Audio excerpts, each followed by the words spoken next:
오늘 주시는 하나님 말씀 마가복음 2장 18절부터 22절입니다. 한 절씩 교독하겠습니다.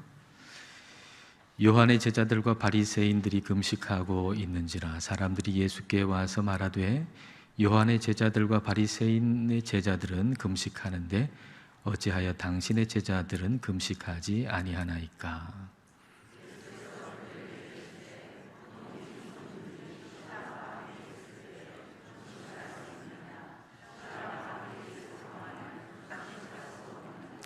그러나 신랑을 빼앗길 날이 이르리니 그날에는 금식할 것이니라.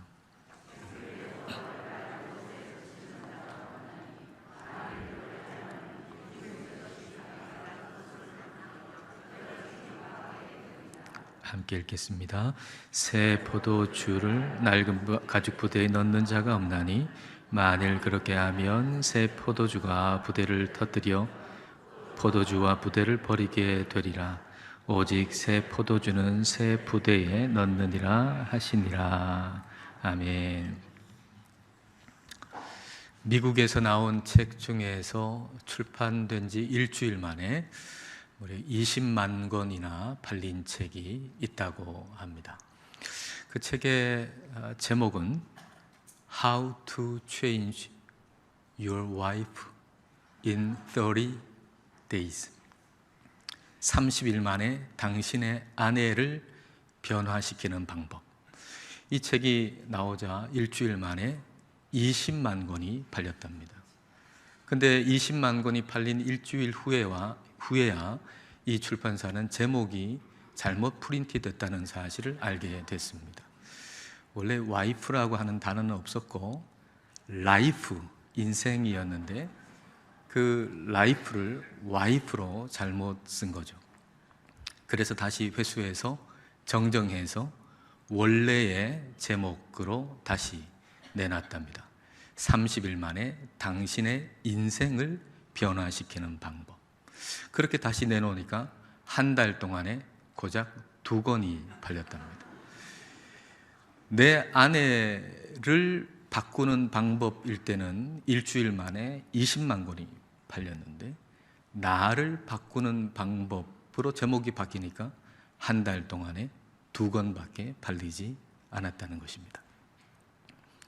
사람은 다른 사람을 바꾸는 데는 관심이 많이 있으나 자기 자신을 바꾸는 데는 별로 관심이 없는 것 같습니다. 아마도 그것은 내가 옳다라고 하는 전제하에 다른 사람을 보기 때문일 겁니다. 나는 옳다라고 하는 전제하에서 다른 사람을 보면 나는 바꿀 것이 별로 보이지 않고 다른 사람에게는 바꿀 것이 많이 보이는 것이죠. 오늘 본문 18절 말씀에도 그와 같은 모습을 우리는 찾을 수가 있습니다. 18절 말씀 함께 읽겠습니다. 요한의 제자들과 바리새인들이 금식하고 있는지라 사람들이 예수께 와서 말하되 요한의 제자들과 바리새인의 제자들은 금식하는데 어찌하여 당신의 제자들은 금식하지 아니하나이까? 요한의 제자들과 바리새인들의 제자들은 금식하는데 예수님 왜 당신의 제자들은 금식하지 않습니까? 라고 묻는 이 사람들은 누굴까요? 오늘 마가복음과 같은 내용을 담고 있는 본문 마태복음에서는 이 사람들이 요한의 제자들이다라고 기록하고 있습니다. 그리고 누가복음에서는 이 사람들은 바리새인들이다라고 말하고 있습니다. 그러니까 이걸 종합해 보면 이 사람들이 한 얘기는 이런 얘기죠. 우리는 금식하는데 왜 당신들은 금식하지 않습니까? 라는 질문입니다. 우리는 금식하는데 왜 당신들은 금식하지 않습니까? 다시 말하면 나는 옳고 당신은 틀렸다라는 얘기입니다.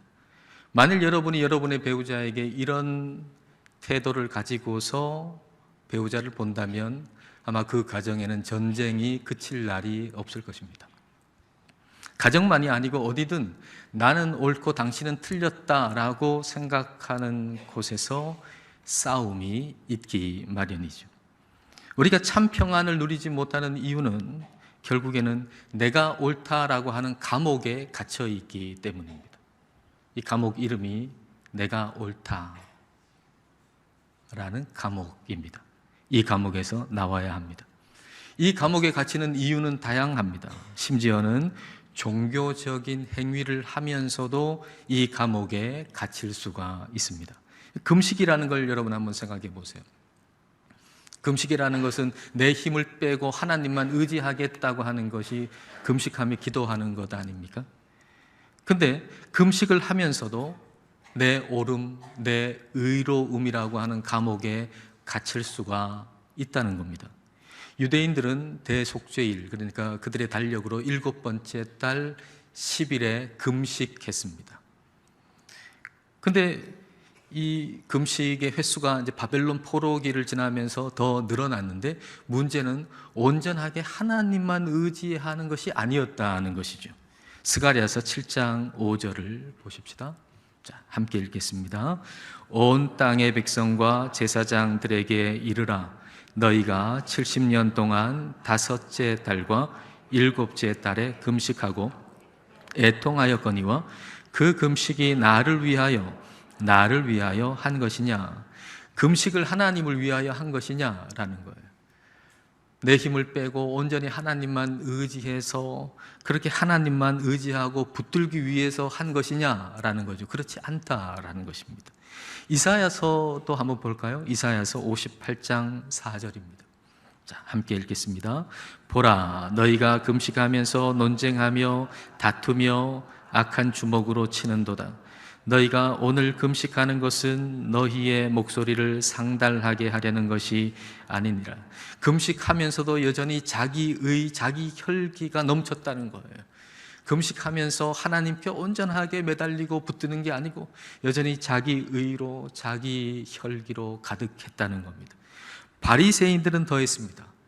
1년에 그들은 뭐 한두 번 금식한 게 아니고 일주일에 2번씩 금식했습니다. 일주일에 2번씩 금식했는데 문제는 그 금식의 이유와 목적이 하나님이 아니었다는 것이죠. 마태복음 6장 16절 말씀, 예수님이 이렇게 말씀하세요. 금식할 때에 너희는 외식하는 자들과 같이, 외식하는 자들, 위선자들, 바리새인들을 얘기하는 겁니다. 바리새인들 같이 슬픈 기색을 보이지 말라. 그들은 금식하는 것을 사람에게 보이려고 얼굴을 흉하게 하느니라. 내가 진실로 너희에게 이르노니 그들은 자기 상을 이미 받았느니라. 금식을 하는데 나는 아무것도 아닙니다. 이걸 깨닫고 내 힘을 빼고 하나님만 의지하기 위해서 하는 것이 아니라 자신의 영적인 탁월성을 보여주기 위해서 금식하는 거죠. 나는 일주일에 2번씩이나 금식하는 영적으로 탁월한 사람이라고 하는 것을 사람들에게 자랑하기 위해서 그들은 금식했다는 것입니다. 이것은 바리새인들만 아니고 저와 여러분 모든 사람의 마음의 밑바닥에 공통적으로 있는 마음입니다. 사람은 무섭도록 자기중심적입니다. 저와 여러분은 무섭도록 자기중심적인 사람입니다. 그래서 하나님을 의지하고 기도하는 그 금식, 하나님을 더 의지하기 위한 방편인 금식마저도 자기 자랑거리로 바꾸어 버릴 수 있는 것이죠. 그리고 자기 자랑이 커지면 미움도 커지는 거예요. 하나님을 믿으면서도 사랑보다는 미움이 자꾸만 커져가는 이유는 우리 안에 있는 자기의, 자기 자랑이 자꾸 커지기 때문입니다. 바리새인들이 왜 그토록 예수님을 미워합니까? 바리새인 하면은 얼마나 경건의 모습이 특출한 사람들입니까? 금식하고요, 기도하고요, 구제하고요, 11조를 잘 드리는 사람들입니다. 하나님 잘 믿는 사람이라고 자부하는 사람들입니다. 근데 왜 그들은 하나님이신 예수님을 미워합니까? 자신들이 자랑거리로 여기는 것을 예수님이 인정해 주지 않기 때문이죠. 내가 자랑거리로 여기는데 다른 사람의 칭찬받기 위해서 인정받기 위해서 하는 것인데 예수님이 그걸 칭찬도 안 해주시고 인정도 안 해주시기 때문이죠. 우리는 금식하는데 왜 예수님의 제자들은 금식하지 않습니까? 라고 하는 얘기는, 이 질문 속에는 내가 자랑거리로 여기는 걸 왜 당신은 인정해 주지 않습니까? 라는 말이, 그 의미가 포함되어 있는 것입니다. 내가 하는 어떤 종교적인 행위가 내 자랑거리가 되고 그걸 칭찬받고 인정받고 싶은 마음이 있는데 그걸 인정해 주지 않는 사람을 미워하게 되어 있죠. 그리고 그 사람을 내가 좀 바꾸고 싶은 마음이 생기는 겁니다. 내가 좀 인정받고 싶어서 이렇게 했는데 그 사람이 인정해 주지 않는 거예요. 그러니까 그 사람이 밉잖아요. 그리고 그 사람을 좀 바꾸어 놓고 싶죠. 바꿔서 저 사람이 잘못됐으니까 나를 인정해 주지 않는 거라고. 그래서 그 사람을 바꾸고 싶은데, 그 사람을 바꾸려고 하는데 그 사람이 바꾸어지나요? 그러니까 더 미워질 수밖에 없고, 그 미움이 더 커질수록 내 마음속에 있는 평안은 사라질 수밖에 없는 것입니다. 그래서 종교 생활을 하는데 사랑은 커지지 않고 미움이 자꾸만 커지는 아이러니가 발생하는 거죠. 사실 바뀌어야 할 사람은 저 사람이 아니고 바로 나 자신입니다. 예수님은 금식이 자랑거리가 된 사람들한테 이렇게 대답하십니다. 자, 19절, 20절 말씀 함께 읽겠습니다. 예수께서 그들에게 이르시되 혼인집 손님들이 신랑과 함께 있을 때에 금식할 수 있느냐? 신랑과 함께 있을 동안에는 금식할 수 없느니라. 그러나 신랑을 빼앗길 날이 이르리니 그날에는 금식할 것이니라. 혼인집에 신랑하고 같이 있는데 어떻게 금식하겠냐? 지금 잔치집인데 어떻게 금식하겠냐? 그러나 신랑을 빼앗길 날이 올 텐데 그때는 금식하게 될 것이다 라는 얘기입니다. 이 의미가 뭔가요? 금식을 하는 것도 신랑으로 말미암아서 금식하고, 그리고 금식하지 않고 잔치하고 먹을 때에도 신랑으로 말미암아서 그렇게 하라는 겁니다. 여기 신랑이 의미하는 건 예수님이죠. 그러니까 너희가 금식을 하든지 아니면 잔치를 벌이든지 뭘 하든지 예수님이 이유가 되고 목적이 되어서 그렇게 하라는 말씀입니다. 내 자랑에서 이제 예수님께로 방향을 완전하게 수정하라는 거예요. 180도 바꾸라는 거예요. 내 자랑에서 예수님께로 인생의 방향을 완전히 수정하라. 근데 우리는 우리 자신을 전부 바꾸기보다는 적당한 땜질에 만족하려고 합니다. 21절 말씀 함께 읽겠습니다. 생배 조각을 낡은 옷에 붙이는 자가 없나니 만일 그렇게 하면 기운 새 것이 낡은 그것을 당기어 헤어짐이 더하게 되느니라. 종교적 땜질은 우리를 더 추하게 만들 뿐이다 라는 말씀입니다. 낡은 옷이 있어요. 이 낡은 옷은 빨래를 하기 전이나 후나 똑같아요. 근데 생배 조각은 빨래를 하면 수축되잖아요. 그래서 낡은 옷에 헤어진 곳에 생배 조각을 딱 붙이면 이 생배 조각이 수축되고 당겨지면서 그 낡은 옷에 헤어진 부분이 더 헤어지게 되는 거죠. 그러니까 이 생배 조각 때문에 낡은 옷이 더 못하게 된다라고 하는 것입니다. 종교 행위 중에 어떤 것 하나 우리에게 붙인다고 해서 우리가 그리스도인이 되는 것이 아닙니다.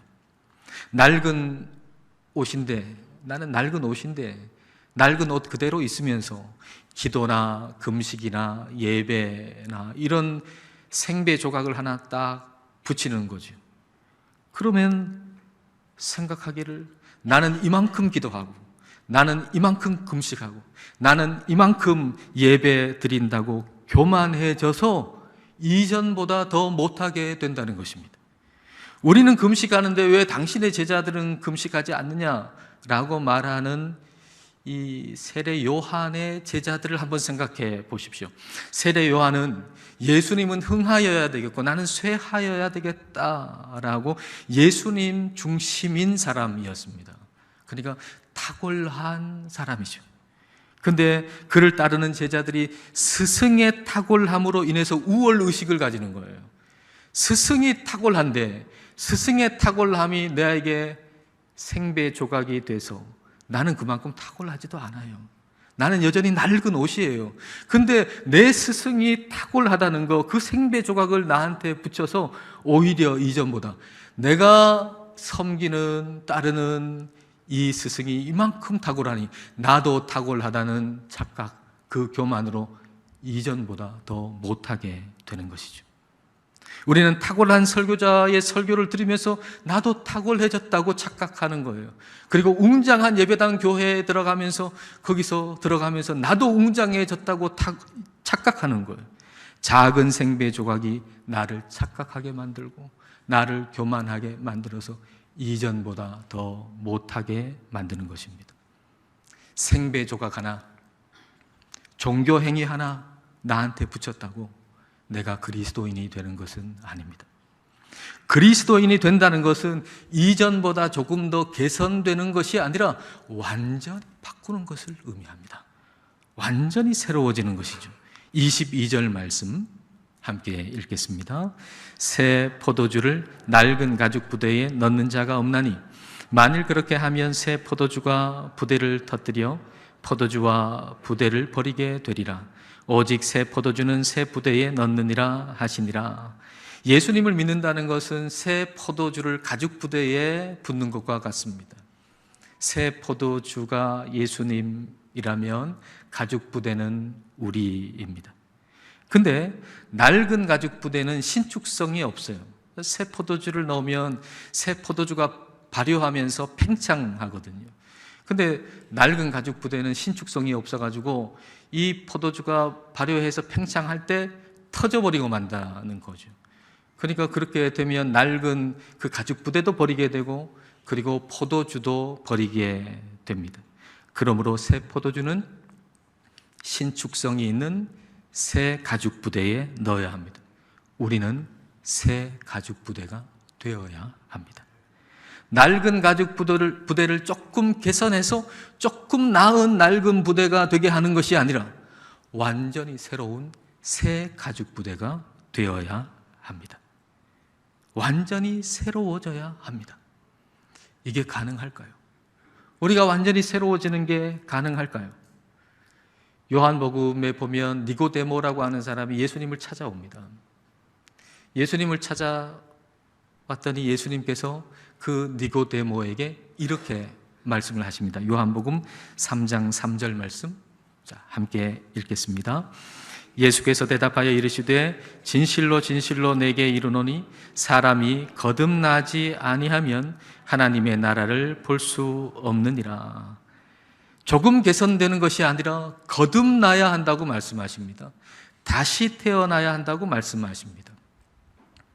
이 거듭난다라고 하는 거 좀 달리 번역을 하면 위로부터 난다는 의미입니다. 위로부터 난다. 위로부터 난다는 게 뭘까요? 하늘에 뿌리를 둔 나무를 여러분 한번 생각해 보십시오.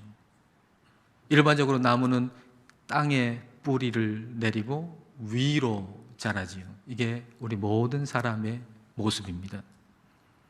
세상의 원리, 이 땅에 뿌리를 두고 이 세상의 원리를 빨아들이면서 살아가는 것이 모든 사람의 모습입니다. 이 세상의 원리는 다름 아닌 소유의 원리입니다. 우리가 세상이나 다른 사람을 볼 때 다 이 소유의 원리로 봅니다. 그 사람이 가지고 있는 학벌은 무엇인가? 그 사람은 어떤 직장을 다니고 있는가? 그 사람은 그 직장에서 어떤 지위에 있는가? 그 사람의 연봉은 얼마인가? 그 사람은 어떤 집에 살고 있는가? 어떤 옷을 입고 있는가?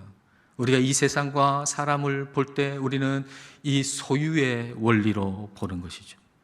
소유의 원리를 받아들이고 그리고 다른 나무, 다른 사람보다 더 위로 올라가기 위해서 애를 쓰면서 살아가는 것입니다.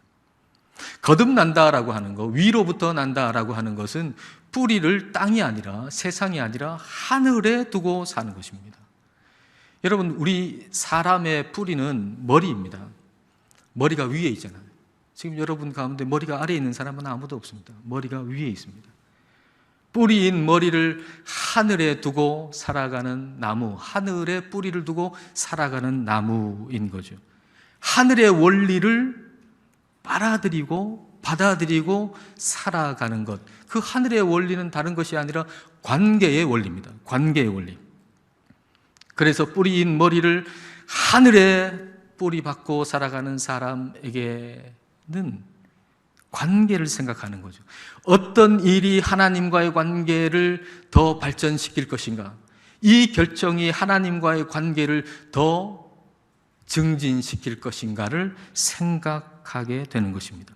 이처럼 하늘에 뿌리를 둔 나무는 아래로 자라는 거죠.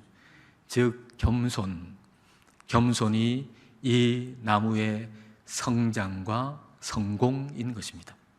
이 세상에 뿌리를 둔 나무로 태어났지만, 우리 모두는 다 이 세상에 뿌리를 둔 나무로 태어났지만 이제 다시 하늘에 뿌리를 둔 나무로 다시 태어나는 것, 그것이 거듭나는 것입니다. 근데 그 거듭난다고 하는 것은 성령이 아니면 불가능하거든요. 우리가 뭘 노력해가지고 우리가 애를 써서 할 수 있는 게 아니라 성령님께서 우리 안에 역사하셔야만 이게 가능한 것이니까 이걸 성령으로 난 것이다 라고 말씀하시는 거죠. 그래서 거듭난다, 위로부터 난다, 성령으로 난다 라고 하는 것은 다 같은 의미의 말씀입니다. 성령은 우리로 하여금 하늘에 뿌리를 두고 아래로 자라게 하십니다. 성령은 우리로 하여금 이 세상과 우리의 삶을 거꾸로 볼 수 있도록 해 주십니다. 외젠 아째라고 하는 프랑스 출신의 사진 작가가 있습니다. 이 사진 작가가 찍은 사진을 소개를 어떤 분이 하는데요. 이 사진은 나무와 그리고 어떤 건물이 있는 사진이에요. 그리고 이걸 보여주면서 이 소개하는 사람이 이런 질문을 해요.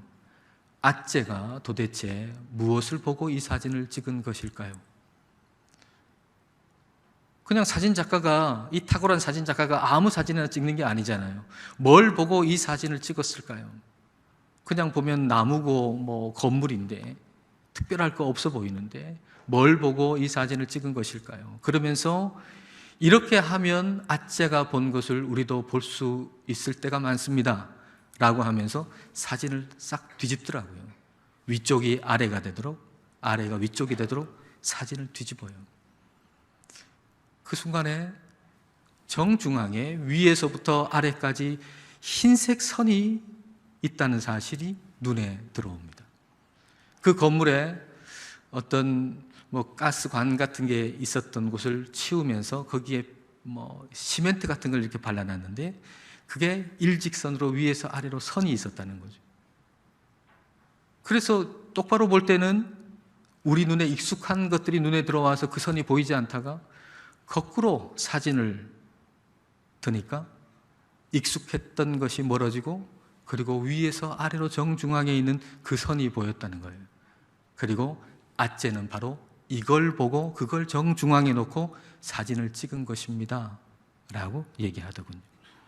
오늘 우리의 삶에 우리의 시선에 들어오는 것들이 참 많습니다. 이것저것 우리의 시선에 마음을 끄는 것들이 많습니다. 그런데 우리의 시선을 끄는 대부분의 것은 소유의 원리에 의한 것입니다. 저 사람이 이걸 가졌네, 저 사람은 저걸 가졌네, 나는 저것을 가지기 위해서 어떻게 하면 될까라고 소유의 원리를 가지고서 보는 거죠. 뿌리인 머리를 이 세상에다가 받고 그리고 어떻게 하면 소유를 증식시킬 수 있을까를 생각하는 거죠. 그러나 우리 안에 성령님께서는 이 세상이라고 하는 사진을 뒤집어 놓고 보게 하시는 거죠. 이 세상이라고 하는 사진을 뒤집어 놓고 볼 때 정중앙에 위에서 아래로 내려오는 흰색 선이 명확하게 우리에게 보이는 겁니다. 그 흰색 선은 다름 아닌 하나님과 나와의 관계인 거죠. 그냥 똑바로 볼 때는 이 세상 사람들이 보는 것과 똑같은 것이 내 눈에 들어왔지만 그것을 거꾸로 볼 때는 그것이 멀어지고 오히려 그전에 보지 못했던 정중앙에 있는 위에서 아래로 내려오는 하나님과 나와의 관계가 보이는 겁니다. 그래서 성령이 우리 안에 역사하시면 우리는 뿌리인 우리의 머리를 하늘에다가 그 뿌리를 뻗치고 어떻게 하면 하나님과 나와의 관계가 증진될 것인가를 생각하게 되는 것이죠. 이게 바로 새 가죽 부대입니다. 소유를 증식시키는 것이 아니라 관계를 증진시키기 위해서 무엇을 해야 할 것인가를 생각하고 기도하고 행동하는 그 삶이 바로 새 가죽 부대입니다. 성령님 안에서 거꾸로 보십시다. 소유가 아닌 관계를 보십시다. 이것이 예수님을 내 삶에 담는 새 가죽 부대입니다. 새 포도주를 담아내는 새 가죽 부대가 되시기를 축복합니다. 기도하시겠습니다. 이 시간 우리 기도하실 때 우리의 영적 상태를 살피고 회개하십시다. 그리고 새 포도주를 담는 새 가죽 부대가 되기를 기도하십시다. 소유가 아닌 관계를 볼 줄 아는 새 가죽 부대가 되기를 기도합시다. 성령님께 거꾸로 볼 수 있게 해달라고 구하십시다. 이 세상의 뿌리를 받고 세상 원리, 소유의 원리로 사람과 삶을 보던 것을 뒤집어 보게 하셔서 하늘의 뿌리를 받고 하늘의 원리, 관계의 원리로 사람과 삶을 볼 수 있게 해달라고 기도합시다. 그리하여 소유를 증식시키기 위해서가 아니라 관계를 증진시키기 위해서 생각하고 기도하고 행동하는 새 가죽 부대의 삶이 되기를 이 시간 함께 기도하시겠습니다.